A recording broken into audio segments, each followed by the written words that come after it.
Hello, and welcome to Bill Place, episode 115, brought to us by PAGCOR, Philippine Amusement and Gaming Corporation, and Freshman Hygiene for Men. Hello there. Thank you so much for joining me today, May 6, 2026, and Mother's Day is already on the 10th of this month. Thank you so much for watching and for listening live right now on Facebook, also on Instagram and TikTok. It's a pleasure to be here once again hosting the midweek show, Bill Please. And this is a 30-minute special. What is the topic today? Mother quotes. Mga quotes po tungkol sa ating ina, ating inay, ating mama, our mother. And thank you so much for making time to watch the show. So, you can give your mom an advance Happy Mother's Day greeting today or days before Mother's Day. Tell her how much she means to you. We may have a mother that is very loving or not so loving. We may have a mother who has maybe passed away already, just like my mom, who passed away last 2020. And if you have a mom right now and you live with her, always remember that she deserves your love, your care, your attention, and your gratitude. I'm going to share right now some beautiful mother quotes. Our mother, many of us would regard as the most beautiful and the most wonderful woman in the world. And every child has a reason to say that because there's no other woman like our mother. Nag-iisa lang po ang ating ina. Wala na ilaing inahan. Only one woman gave birth to us, and she's our mom. Here's a quote. A mother is your first friend, your best friend, your forever friend. That is so true. Bata ka pa, your first friend was your mom. Even before you had a friend in the neighborhood, even before you had a friend in school, ang unang friend mo ay yung mother mo, your friend in the house. She was your friend when you were still an infant, a toddler, a little girl, or a little boy. Your mother is your best friend. She's the person that you can run to with your laughters, with your tears, with your emotions. Your mother is your best friend and your forever friend. May away kayo ng mama mo, physical distance may separate you both, but she is your forever friend. Others may abandon you or may prove to be not so loyal to you, but there is a mother, yung mama mo po, ay siyang magiging forever friend mo. So we thank God for this wonderful woman.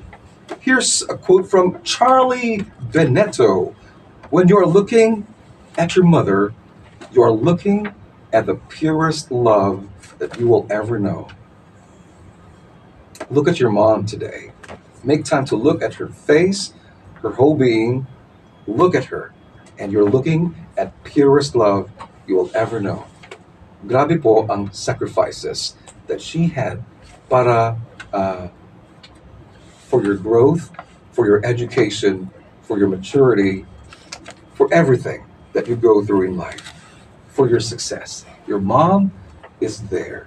By the way, you can share your comments and give us your reactions sa aming pong accounts sa Facebook, Instagram, and TikTok. This is episode 115 of Bill Plays Mother Quotes. Stars are very much welcome. Leroy Brownlow said, Mother is the heartbeat in the home, and without her, there seems to be no heartthrob. That is so true. Mother is the heartbeat in the home. Susan Gale said, Mothers are like glue. Even when you cannot see them, they are still holding the family together. That is so true.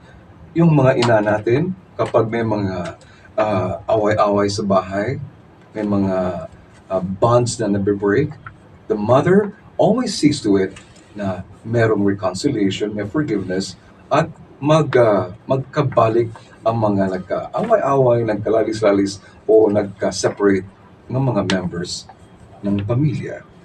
Author Jodi Picoult wrote, "My mother, she is beautiful, softened at the edges, and tempered with a spine of steel. I want to grow old and be like her." There are characteristics and qualities ng ating mga ina na gusto nating maangkin rin or magaya.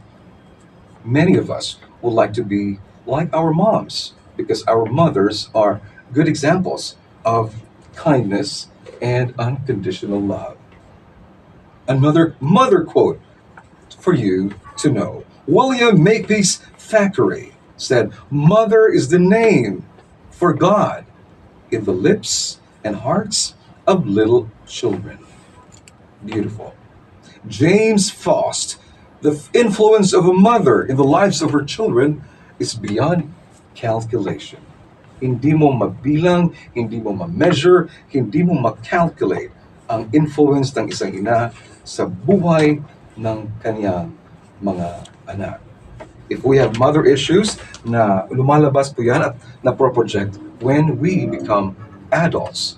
So if we have a very loving mother, most probably na napapass on po sa atin yung goodness and kindness from the mom and from us to other people.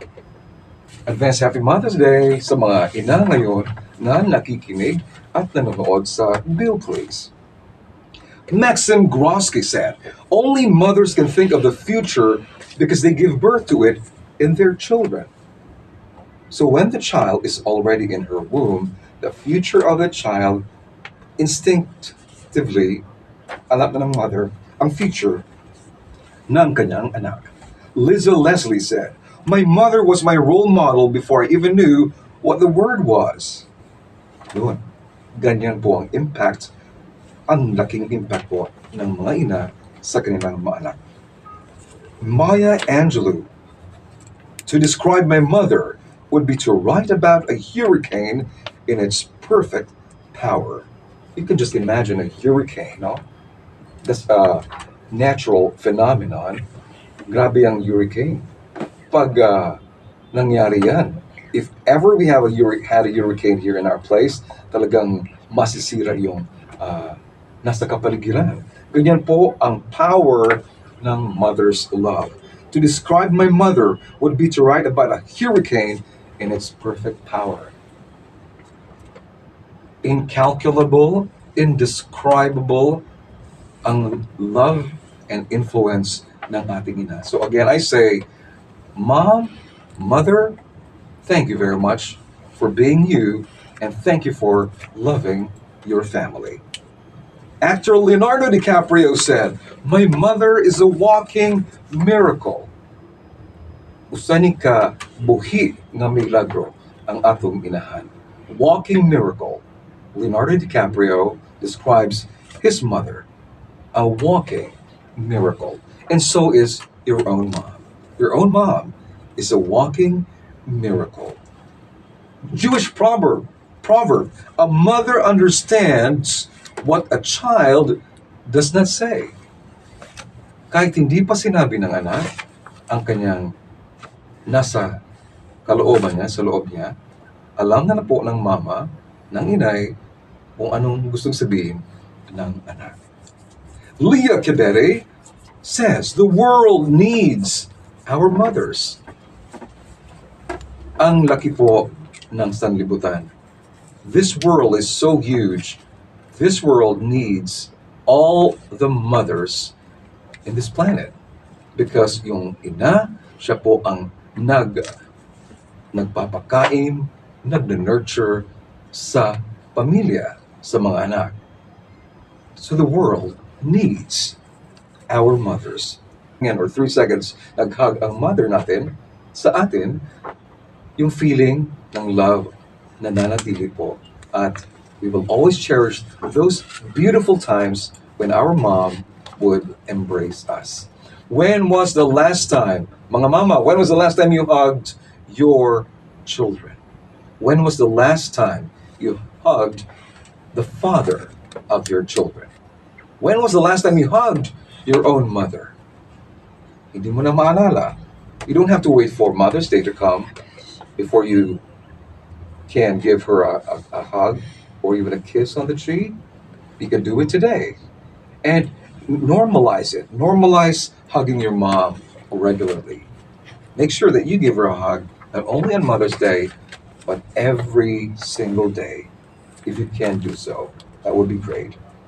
Mother quote from Rumi: We are born of love. Love is our mother. Khalil Gibran said, Mother, the most beautiful word on the lips of mankind. Do you agree? Bakit hindi father?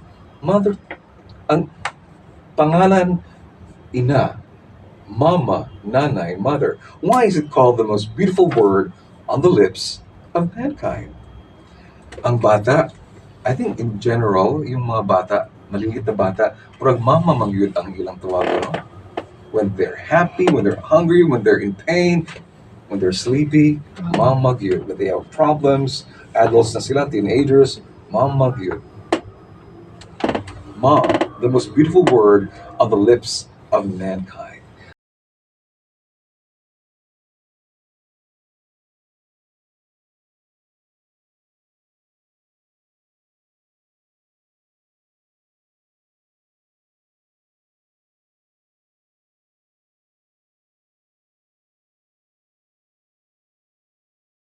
Here's another quote: Sarah Josefa Hale, there is no influence so powerful as that of the mother. The late Princess Diana said, a mother's arms are more comforting than anyone else's. Do you agree? Yung braso ng ating ina, pag nag-embrace sa atin, more comforting than anyone else's. Do you agree? Pag naghag ba ang father nyo sa inyo, mas comforting pa rin yung sa mama? Kung nag-embrace sa'yo yung girlfriend or boyfriend mo, mas masarap ba ang embrace nila? Ibang klase ang embrace ng mga jowa. Yung embrace ng mom kasi mas, tawag doon, more powerful. This is episode 115 today, May 6, 2026. And this show is brought to us by Freshman Hygiene for Man and also Pagcor Philippine Amusement and Gaming Corporation. Maraming salamat sa panonood at pakikinig. Of course, a stepmother is also a mother. What is stepmother in Tagalog? Madrasta. Madrasta. Sa Bisaya pa, a stepmother is ina-ina, no? Madrama. Ina-ina. Madrasta sa Tagalog, Madrama. according to Ninya, madrama. Stepmother daw yun. Here's a quote. For stepmoms, I did not give you the gift of life, but life gave me the gift of you. Ang ganda. Another quote. Being a stepmom means they grew inside of my heart instead of my tummy. Yun. Yung stepmother, di galing sa kanyang sinapupunan. Yung bata, but galing po sa kanyang puso. Another quote. Parenthood requires love, not DNA. Have you noticed na may mga ina dun sa labas, they treat you like as if you're her child. At yung totoong ina mo naman, hindi gaano kalaging sa'yo. May mga panahon po na mas gusto mong that you are with that other mom because that other mom gives you more love and grace. Another quote for stepmothers, Joy Bell. Family is family and is not determined by marriage certificates, divorce papers, and adoption documents. Families are made in the heart. Tama. So, Tagalog naman tayo. Ang ina ay ang ilaw ng tahanan. If we translate this sa Cebuano, ang saman, ang inahan maoy Bumi. suga. Maoy suga sa tahanan, sa pamilya, Balay. sa balay. Kung di ka bayad sa electric bill, ang inagyapon ang ilaw ng tahanan. Ang tahanan na wala ang ilaw nila putulan, si mama pa rin ang ilaw ng tahanan. Siga ang mata. Lampara. Oh, siga ang mata, no? May Tagalog quote na naman, walang makakapantay sa pagmamahal ng isang ina. Tama. Ang pag-aaruga ng ina ay walang katapusan. Agree ba kayo dito? Sa bawat ang bubay ko, ikaw, ina, ang dahilan. Ang magaspang mong palad ay tanda ng iyong kasipagan sa pag-aasikaso sa amin. Magaspang po yung rough po, yung palm ng hand ng ina mo. Ang iyong pawis at magulong buhok ay tanda ng sakripisyo na iyong laan sa aming kabutihan. Kahit ganyan po ang itsura ng ating mom, may mga moms po na ganito po ang itsura, ang forma ng katawan, their children would still consider them a very beautiful woman. That's why when we randomly ask others, yung mga bata, kisa may pinakagwapa, sino ang pinakamagandang babae sa buhay? Usually, yung mga bata, they will say, si mama. Yun. Hindi man tayo nagkita ang iyong kagandahan at kabutihan, aking pinagmamalaki at ikinaliligaya kahit sa kabilang buhay. Sana iyong marinig, mahal kita aking ina, ikaw ay naaalala. If your mom had already gone ahead, pwedeng sabihin natin ito. Maligayang araw ng mga ina sa iyo, nanay. Ang lahat ng pagsasakripisyo mo ay mahalaga sa amin. Salamat sa iyo. Pag-aalagang walang kapantay, pagmamahal na walang hinihintay na kapalit, pangunawang hindi masusukat. Maraming salamat sa iyo, Mama. Ikaw ang number one. What do moms say to their children? Kanang bitong what you remember sa mga sinasabi ng ina ninyo. Di ba ang ating ina, they always say nga, sus, kami kani adto? Is that true? Because whenever a mother notices maybe nakagawa ng isang bagay na hindi maganda ang anak, and then magko-compare na ang ina sa past, sa generation niya, at sa generation ng kanyang mga anak. Kami kani adto, di gilming ng anak. Papunta ka pa lang, pabalik na ako. You are just on your way there, but I am already on my way back. Yung sasabihin niya, and if you are told by your mom, hanapin nyo nga yung nail cutter, na yung dadak ka ng dadak, asa naman to? Nasaan na ba yun? So sasabihin ng ina, mata kasi ang gamitin sa paghahanap, huwag bibig. So in Cebuano, sama na siya, ba manggod imong gamiton. Gamita ang imong mata para makita nimo ang imong gipangita. And don't waste food. They say, huwag magsayang ng pagkain. Magsayang ng pagkain, maraming nagugutom. This teaches us gratitude and responsibility. Let's translate po Happy Mother's Day in different languages. Cebuano, malipayong adlaw sa mga inahan. Tagalog, maligayang araw ng mga ina. Spanish po, Feliz Dia de la Madre and Feliz Dia de las Madres. Sa French naman, let me read this. I hope this is the correct way to pronounce. It's Bonne Fête de Mère. Bonne Fête de Mère. Happy Mother's Day in French. In Italian naman, Buona Festa de la Mama. Buona Festa de la Mama. German, greeting. Medyo mahirap to, ha? I'll just be very careful. So, Happy Mother's Day in German, Alles Gute zum Muttertag. Alles Gute zum Muttertag. That's the German way of saying Happy Mother's Day. Japanese, Susan Ise. Correct me if I'm wrong. Japanese.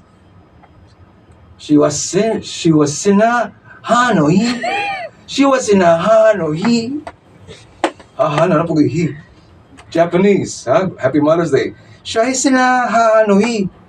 Mandarin Chinese. Kini. I hope Debbie is listening. Debbie is Chinese. Huh? Mandarin Chinese. Happy Mother's Day.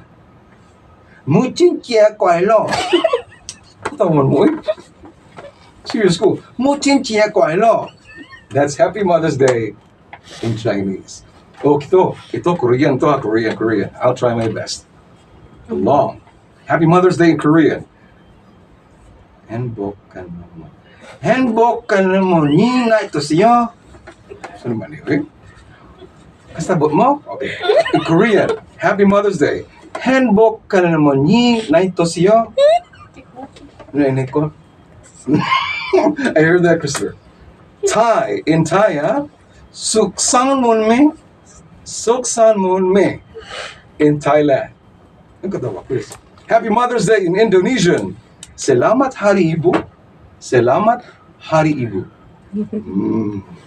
Before we end the show, I would just like to inform you that we are running a plug, the Mom's Delight plug. It's a special Doubly Rock promo because we want lucky people to get the chance to win cash, and also to give them the chance yung mga mama nila ng yung favorite light rock song ng kanilang ina ay mape-play po namin sa special show Mom's Delight this coming Sunday, May 10, which is already Mom's or Mother's Day. And bukas, you better keep tuning in and go to our the social media accounts, lalong-lalo na sa Facebook, because that's where we post something, and that's where we also would make your comment as part of our contest. So tomorrow, magka-contest proper po tayo, and yung digital raffle po namin this coming Friday, which is May 8, 2026. So, keep light rocking. Bill, please. Mother, love her, cherish her, pray for her, just keep loving her till your last breath. This is Billy for Bill Please, episode 115, brought to us by Pagcor, Philippine Amusement and Gaming Corporation, and Freshman Masculine Wash. Thank you very much, people, sa TikTok, Instagram, and Facebook. And salamat rin sa palaging nagpa-follow ng ating show. Thank you very much for viewing. I'll be back next week, May 13, 2026. Advance Happy Mother's Day. God bless po sa lahat ng mga ina dito sa mundo. Goodbye.